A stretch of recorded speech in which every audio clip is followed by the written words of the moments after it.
Okay, welcome MegaWhale team to a quick update for the VRA. We did a video on VRA about a week and a half ago, and we said we had two possible outcomes. Possible outcome number one was we break through 4 cents, and we head up to our 5 cent mark. Of course, that relied on Bitcoin reversing. And possibility number two, which was the more probable and likely scenario, was Bitcoin was going to drop down to $43,000, and all the altcoins, including VRA, were going to follow. So that's exactly what we have seen happen. And since then, we have broken that major, I would say, shorter term horizontal support line. We do have our long-term horizontal support line. We'll put it in real quickly, which is this one here. We can see this is long-term since March, as kind of found support and resistance along that the entire way up. We have come down and we have retested that support at 2.4 cents. So along with that, we are in a descending wedge type pattern. It's quite a broad wedge at the top.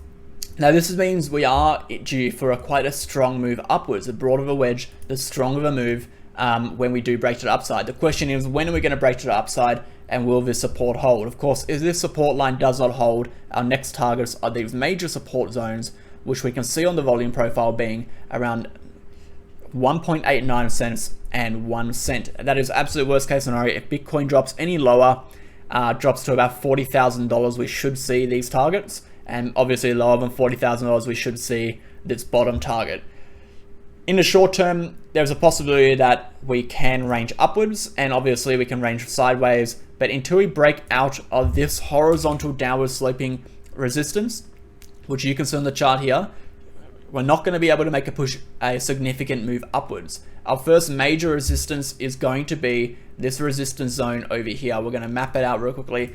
The 4 cent resistance zone, and obviously on our chart, it is quite a large resistance zone. You can also see by that volume profile, this entire area here is that major resistance. But that resistance at 4 cents is our long-term horizontal resistance. The rest of it just being a high volume trading zone. So a lot of sells and a lot of buys historically in this zone, but if we do break past that 4 cents, we should head up to 5 cents. For any of that to happen, we need to break out of this wedge, and we are trading sideways for now. We are consolidating. There's a possibility we can head a little bit lower, but for the most part, VRA is looking close to the bottom, provided Bitcoin doesn't tank again. So I'm actually quite liking the look at VRA this time around. Last time, not so much. This time it's looking a little bit healthier. Obviously, as we start correcting more and more, the market's going to look a little bit more healthy. Obviously, prices can't go up forever. They have to come down eventually. And VRA is one of those prime examples of a great coin with great fundamentals that has rejected and consolidated now quite well. So we are waiting for that break of that wedge, and maybe a retest of that support and a confirmation by some of our indicators that we are in fact in an uptrend before we make any decisions to enter. So keep in mind, guys, what we're looking at today, and what I really want you to focus on keeping your eye on is this long-term support, as well as this downward sloping horizontal wedge resistance. Those are our two critical key points, and we're ranging between. Again, if you have any questions, make sure to leave them below.